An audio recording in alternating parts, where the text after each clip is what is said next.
I'm Gemma Crosdale and I'll be telling you about the specialist stammering team. This means we support children who stammer and their families. You may have heard the term stuttering used, and this just means the same thing as stammering.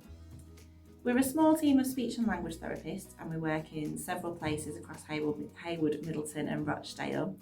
Between us we've got quite a lot of years of experience and we're really proud of what we do here in the stammering team.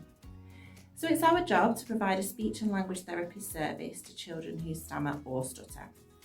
So stammering or stuttering is just a difference in how speech is processed in the brain, which results in either repetitions like repetitions, stretching out the sound that we call prolongations, or there may also be blocks in speaking where the child or young person is trying to get a word out but nothing comes out, a little bit like that.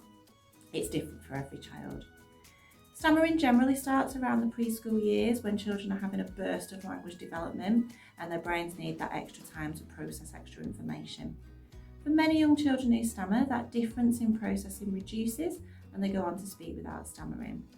For some people, so around 1% of the general population, and that's the population across the world, the difference remains and the stammer continues.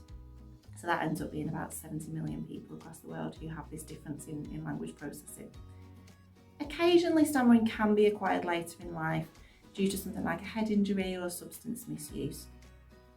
The majority of stammering has got a genetic element, which just means it's part of that person's DNA. It's just part of who they are. There's no cure for stammering and nor does there need to be, as it is just a difference in that language processing. So here in the stammering team, we support children and their families to understand stammering, to realise it is okay to stammer, and to ensure that the stammering doesn't affect that child or the family in a negative way. The services that we provide to support children and families who are stammering depends on a few things. Firstly, we look at the types of speech, language and communication needs and strength that each child has, and then we pick the right kind of support and intervention to help that individual child.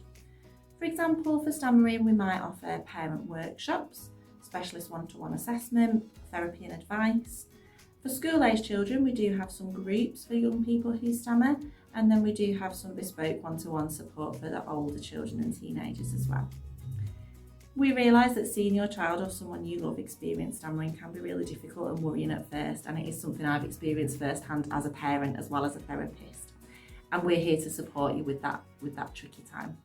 Thank you.